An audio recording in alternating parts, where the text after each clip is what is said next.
Welcome to Mock the Week. I'm Dara Breen. Joining me this week are Andy Parsons, Sarah Pascoe and Josh Widdicombe, Rob Beckett, Hugh Dennis and Gary Delaney.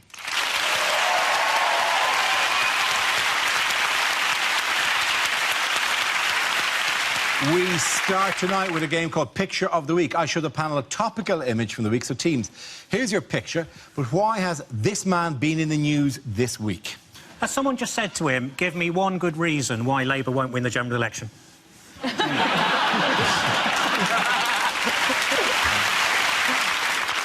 think he swallowed some milk and he's going to do his impression of the human zit. What he seems to be saying to me is he's going, if you want to hear crap, this is where it comes from. Well, actually, they say that the distance between a man's thumb and his forefinger is the likelihood of him ever getting elected Prime Minister. Is he about to demonstrate how he thinks gay men have sex? And they don't do that. They're remarkable they don't do it. I've no interest in them at all. You know, just for the once, you just go, come on, we just do it once. Boing. Dara, you're there in the background. Can't you tell us what he said?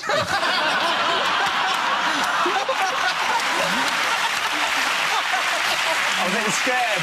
It's not me. You can't just... I'm sorry, the look-alike Dara game is quite clear, right? Yeah. You can't just point to any large, bald man and go... That's he's large. He's about 3 foot by the look of it. I think what he's doing is he's going, I am the Phil Neville of politics.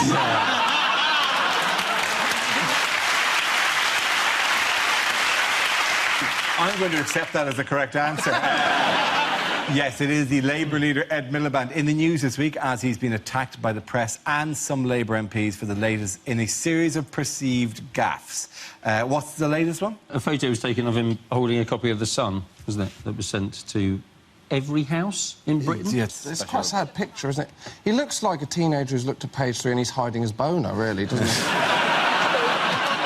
All the leaders did them, and this was regarded as being, well, because of Labour's links with Liverpool, that was regarded as an offensive people to do there, but also it was just regarded, they were all doing essentially an ad for The Sun. I mean, Clegg did one as well. The one I think, he got the grief, this is the really freaky one, is the Osborne one. The Osborne, just bizarre. Who owns a paper like that? Yeah. You know, he should have like a Waffen-SS thing on his hand going, these are your papers! These are your papers! Do you know what it looks like? You know when someone's taken hostage and they have to prove it by holding up a copy of today's paper? No, what year? What year is it? It's this year! Actually, this is quite interesting because they didn't put page 3 in the Suns they gave out for... I obviously did have a third page, but they didn't... One, two, the news is finished! No, they didn't put page 3 in them because it would be offensive to some families, and it's quite interesting because I've been thinking about this because, you know, there's this organisation called No More Page 3 because they think it's objectification and children see it and women get uncomfortable on public transport. Well, all these other people are saying, oh, why are feminists suppressing other women? Like, we live in the Western world, they choose to do this job. They wouldn't have a livelihood if you took it away. And I think I've solved it. And what we do is we make page 3 like jury duty. So every woman over the age of 18 now has to do page 3. And you just wake up one day, there's a letter, says, dear Sarah, please come to the Sun offices at 9 a.m. Bring some snazzy pants and a pithy quote about Syria. You just have to go. Imagine the day you buy The Sun and it's your mum. That's the high price. That's the high price you pay for our freedoms. Your mum's baps occasionally will have to appear. I apologise to Josh's mum. I hope that makes the edit. That'll be the proudest moment of my life when she goes, Dara Breen apologised to me on TV. I know, she says, rearranging her back.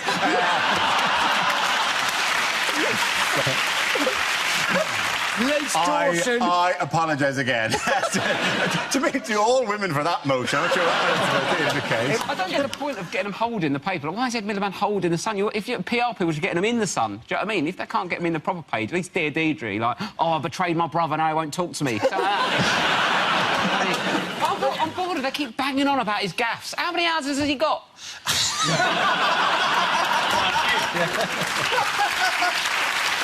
I don't care where he lives. Well, yeah, it is. I mean, the Independent ran with that picture, ran with the headline. An unbelievable headline. Miliband fails to look normal while eating a bacon sandwich. news in the event that day. I like that they said his advisors stepped in. But I just imagine they stepped in and like, It's also... open wide, Ed! I think this is good PR for him, because although they actually say that people who eat messily are very good lovers, and also they're covered in crumbs that you can use for snacks. What does it matter if you can't eat a bacon sandwich? My dad's well good at eating sandwiches, but he'll be shit running the country. He upset everyone, didn't he? Because he upset people by eating it badly and looking unpleasant, and he also upset the Jewish community, of which he is part, by eating a bacon sandwich. It's like for his next PR thing, he's going to hold up... He might as well just hold up a picture of Margaret Thatcher and eat a packet of Frazzles on Ramadan.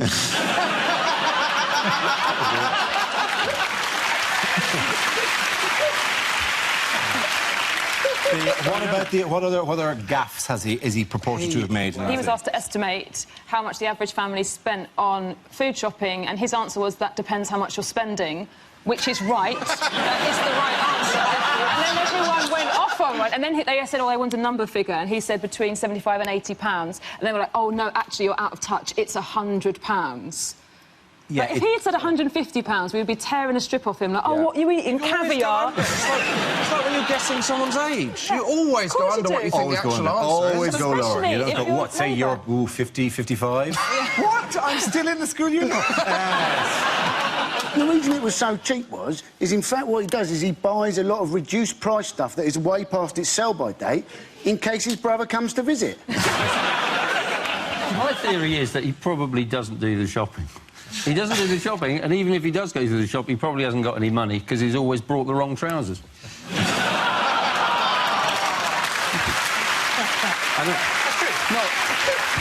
I had to think about that joke for quite a long time before I launched it. I don't want him to know how much groceries are. Like, I know that. I want him to know about things I don't understand, like the economy, healthcare and spelling. Yeah.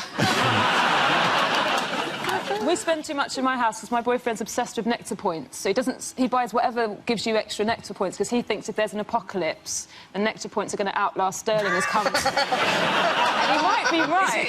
You can't do that because technically you're an unsecured creditor of the supermarkets, because I got wiped out on my Nando's card. I built up 2 chickens and then they changed the point system. I was absolutely livid. And I hope you're watching, Nando's. I haven't been back since. I'm a man who takes chicken very seriously. The thing I love about that is, like, if that was a joke, you would have said more than 2 chickens. It was clearly so small an amount that came from the heart. No, there is no humour there. That is just genuine anger. I'm not so bothered about social justice and the NHS, but if I'm owed a free chicken, I bloody well want a free chicken.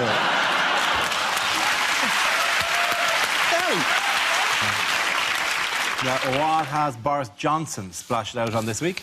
He's bought 2 things called Ziegler Wasserwerfer 9000s. He has bought the Ziegler Wasserwerfer 9000. Yeah, they're water cannon. He's bought 2 water cannon. Yes. Yeah. I'm hoping it's going to be like Boris bikes, and you can rent them out and ride them around. His idea is... driving up to your neighbour's barbecue, guy. Hello, Terry. No invitation for me again, I see. Those sausages are coming along very well. Or put fairy liquid in it and have a foam party. Surely the best way to stop a riot with a water cannon would be to put some Radox in it. Everyone just relax and have a look. He said the reason, didn't he? He said the reason he was getting them is because he thought that they could have been used to protect the firemen during the riots in 2011. As if, of course, the firemen didn't have their own high-projectile watering machine they could have used. I reckon he got really drunk and just bought it off eBay. That's what happened to me. I've got a pair of roller skates and a windsurfer in my shed. Windsurfer? That's a man. Yeah, I know. Does he ever put on the roller skates and you just hear him just roller skating around the... You're laughing, but the bloke in your garage is bloody furious, I tell you. What's he doing in there? He's in the shed, isn't he? He's moved! Do you move him around every so often? Yeah, because otherwise you get spare bedroom taxed.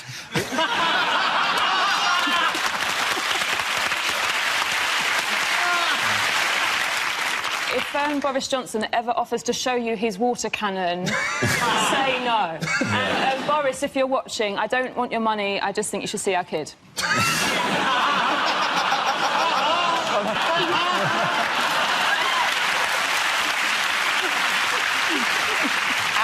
That's the end of that round. The points go to Rob, Hugh and Gary. Now we play a round called hashtag Wheel of News, hashtag funny, hashtag lol. This game involves Rob, Sarah and Gary. See if you could make your way to the performance area, please. This round's a stand-up challenge. I launched a Wheel of News and whoever it chooses to stop, one of our performers must step forward and talk about that subject. OK, here we go. Let's spin the wheel. The first topic is family. Who wants to come in on that? I'll do it. Rob. I went shopping with my nan the other day. She's a very straight-talker, man, very sort of south-east London. And we were in the shops. I said, Nan, get yourself some trousers. They're on special. She went, nah, it's all right, son. Got enough to see me out. How depressing is that? Basing your fashion choices upon your lifespan. She don't care. She's quite modern. She's on the internet and stuff. She went, I saw you on YouTube last Tuesday. I was like, watch it when you want, Nan. It's not scheduled. And she... Oh, is that a weird fly? Oh, it's weird, wasn't it? Weird fly. It's my granddad having a go.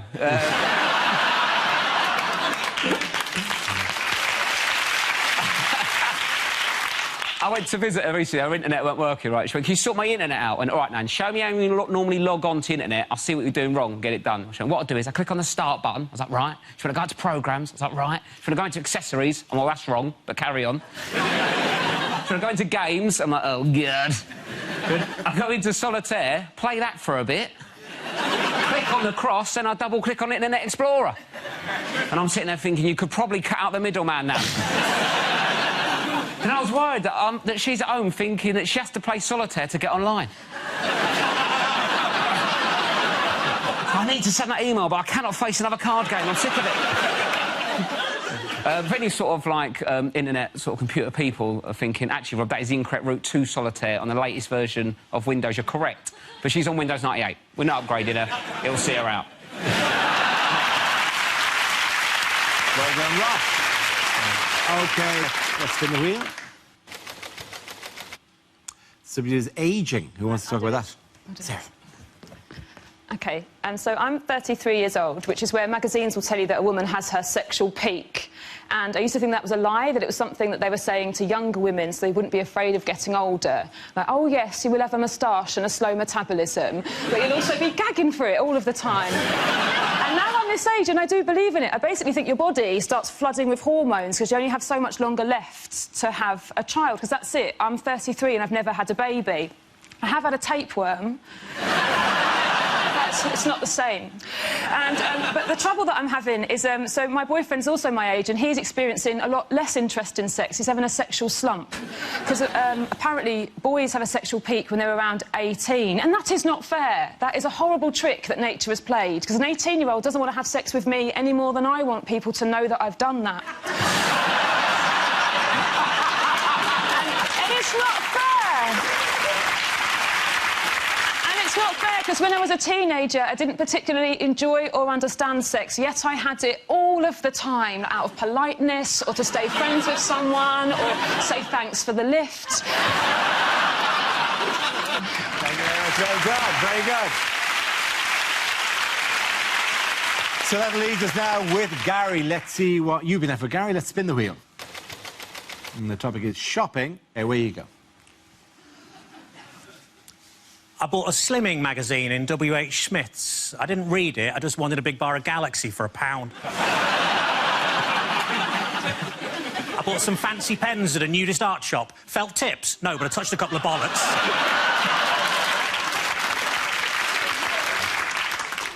I was in a lingerie shop. I said, are these knickers satin? He said, no, they're new. I went to buy a Christmas tree. The guy said, you're going to put it up yourself? I said, no, I was thinking the living room.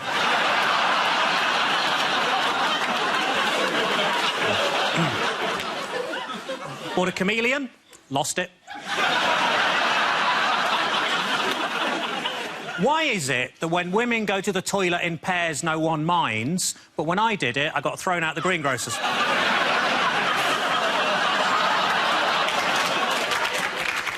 I got into a fight with my acupuncturist and stabbed him. He said he'd never felt better.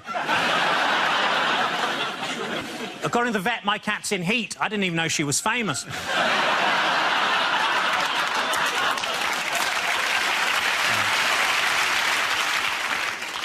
friend of mine keeps going on and on about how good his orthopaedic shoe is, but I think he's built it up too much.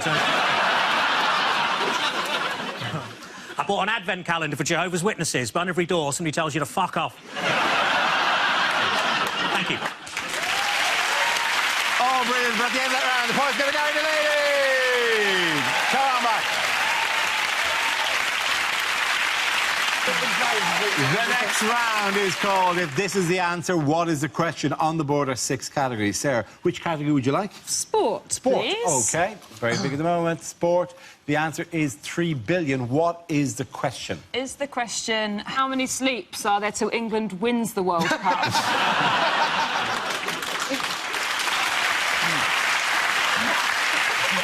Is it how many people on the planet would be a better commentator than Phil Neville? Is it how many people will have to die in the Middle East before Tony Blair thinks that he might not be the best peace envoy there is?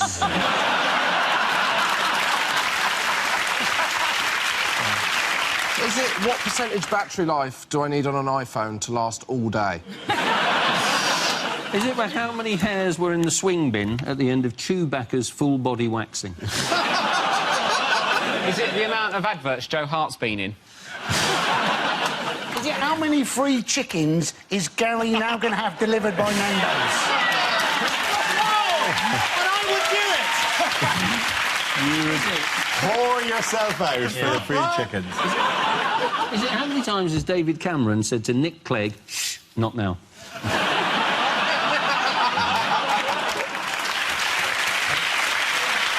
OK, I'm going to move you towards a correct answer. This is how many... It's loads. It's how many people actually watch the World Cup. Yeah, you're absolutely right. Well done. Very good. Well done, sir. Yes, the question I was looking for was how many viewers around the world are claimed to be tuning into the World Cup. This is the predicted figure of worldwide viewers, with some estimating it'll reach as high as 3.5 billion. FIFA expects the tournament to be the most watched TV event ever. At the time of recording, we don't know the result of England's second game against Uruguay, which possibly determines whether or not you reach the tournament's knockout stage, and certainly determines the mood of a lot of people watching the show at the moment. So, sad face, happy. Different know where to go on this, to be honest. So, best luck, hard luck, you know, them's break. I can't stand it! Well, you can't stand winning a match as successfully as that. Yes, that's right, I love it. I'm sure the fans don't really matter what the score was, as long as everyone tried their best, right? Yeah, high five! High five, everybody! Some things aren't worth joking about. What's the betting? Somebody said to Wayne Rooney, Uruguay, and he said, yeah, no, and Colleen's a girl.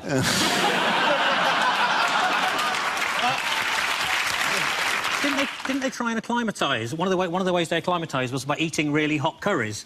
And apparently Sturridge likes a vindaloo, Gerrard likes a madras, and Rooney prefers a plain naan.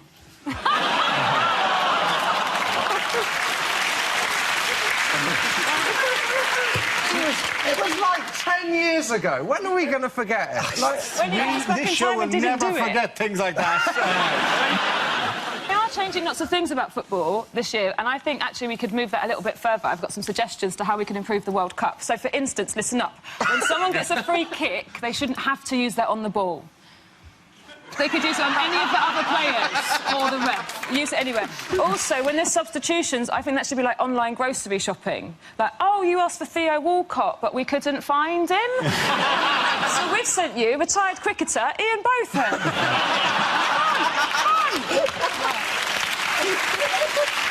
do you know what? I'd still vote for you ahead of Sepp Blatter. What other innovations have we seen this World Cup? Spray foam. Spray foam. The Sepp Blatter. Love it. Spray foam is magic. So exciting, It's isn't it? really good, isn't it? it's Like, really because great. it's actually, I think people genuinely think it's like a wall.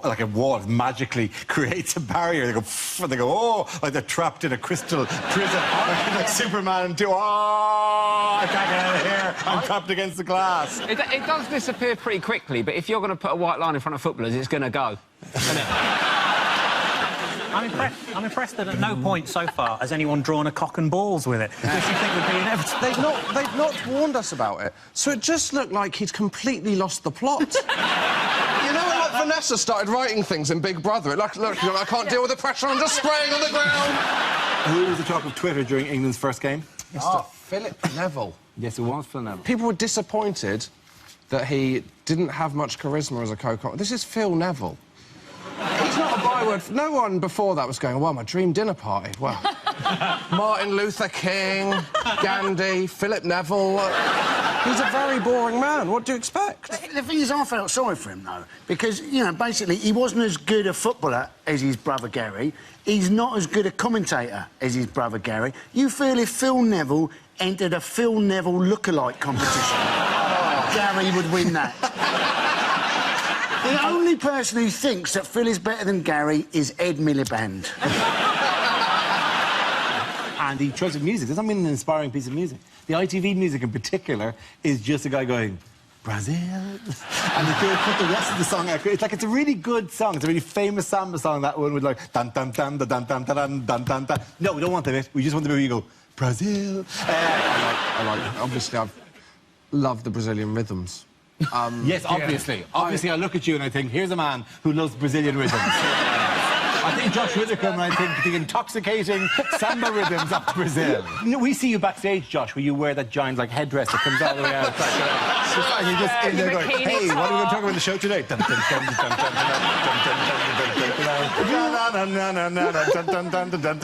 cheeky look in your face. Well, I'm looking forward to when they watch this bit of the show and then get you in for the final. It's going to be brilliant, isn't it? You sambling across the ITV studio. If they flew me to Brazil for the final, I will wear the headdress. I am dun dun dun dun dun. Na na na na na na na. Oh, you happily wear it. I think if we had a whip round with this studio audience, it could happen. I get to Brazil. I'll just go on the beach behind the ITV studios. Dun dun dun dun dun. I will not go! I will not go! It's a public beach! Dun, dun, dun, dun. Carried on. Dun, dun, dun, dun, dun, dun. Climbing up the glass window behind the BBC studio. Bam, bam, bam, bam, bam, bam. Oh, yeah, I love that. I would do that. The England football team, they had all their passport numbers revealed, didn't they? They got them given out. Apart from Wayne Rooney, who doesn't, in fact, need a passport anymore since he's been chipped. So...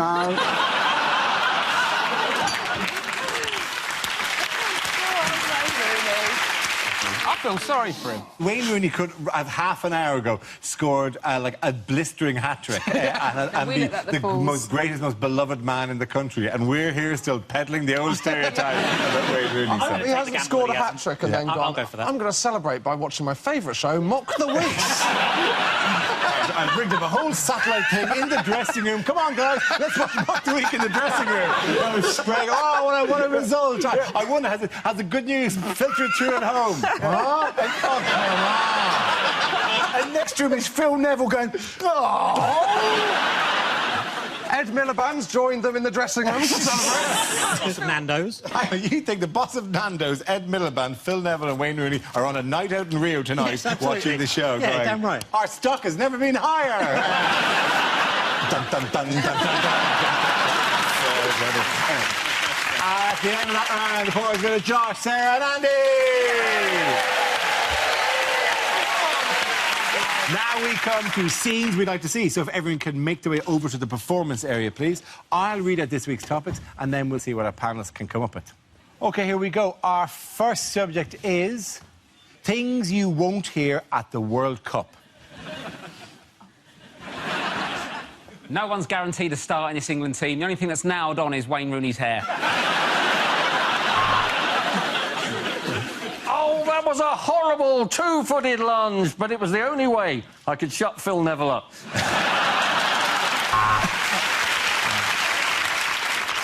And now our cameraman is going to pick out some of the plainer girls in the crowd. Let's have a look at possession. Yes, 7 Colombians have been arrested for it. Hang on. It's all very sorry. So it's just this one side is doing it all the time, and that's really unfair. I'm so sorry, right? You two are you're kind of hogging it a bit. So for the rest of the round, I'm sorry. You're just going to have to...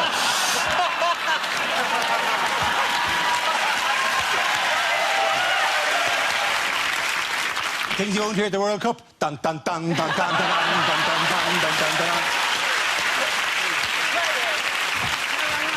Sorry, excuse me.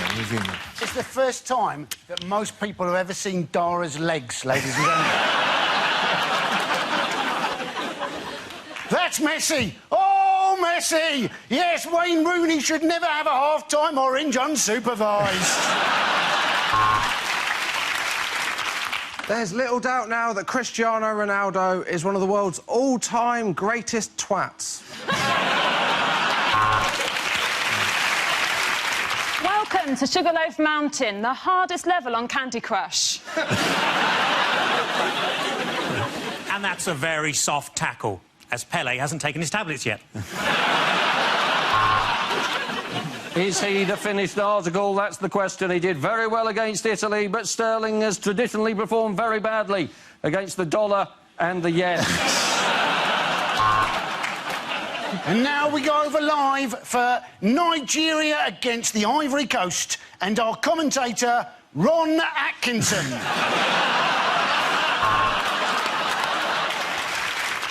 You join us here in Brazil where it's still fucking well up. Hey, who's heard what's going on in Iraq?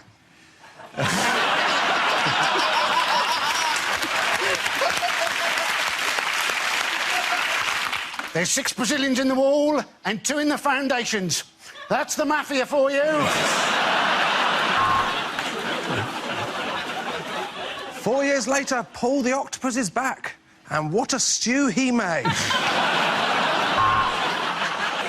Andre Pirlo, the only player in world football to be named after the Palestinian Liberation Organisation. There you go. OK. The next topic is unlikely things to hear on a cookery programme. No, that's a flower, Nigella.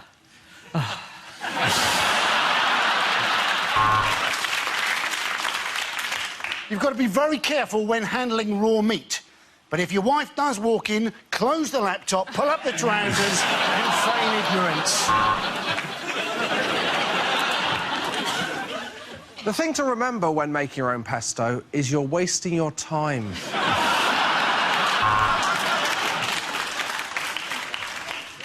So, pop in a lemon, shove in the stuffing, sew up the mouth, and that should keep Greg Wallace quiet for a bit.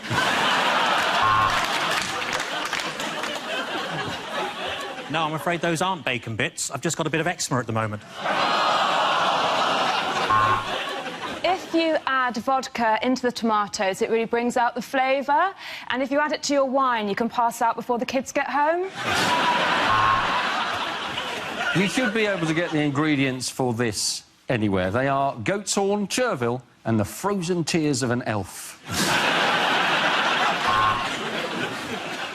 I'm Anthony Worrell-Thompson. Today we're going to be needing salmon, noodles and parsley. So I'm going to nip down to Tesco and shove them up my jumper. That's enough cooking. Next up, we got some twat trying to flog a book.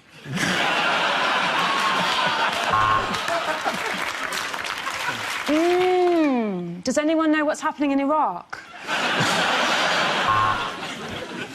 Welcome to Chinese Meals in Minutes. I'll have a 19 and some prawn crackers. So, alternatively, it's gas mark 4 for 20 minutes. You're watching Dignitas Television. This asparagus smells delicious. Now, imagine what it tasted like when I ate it yesterday. After MasterChef, Celebrity MasterChef and MasterChef The Professionals, now it's MasterChef. The only 5 people in Britain who've not been on MasterChef.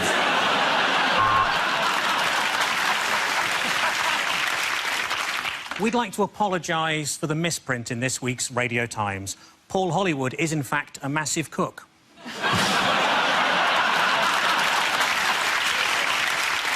We only use the freshest ingredients, so this is Daisy, and this is a stun gun. OK, at the end of that, the points go to Rob, Hugh and Barry. And that's the end of the show. This week's winners are Rob Beckett, Hugh Dennis and Gary Delaney.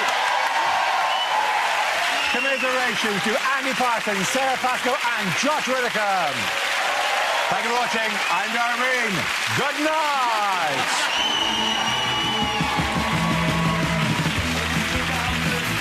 that's it. You've had your laughs. Now fill up on sport. Japan versus Greece is BBC One's Match of the Day live right now. Or if you just can't stop laughing, then go to BBC Three for Russell Howard's Good News. Here on BBC Two, Newsnight is next.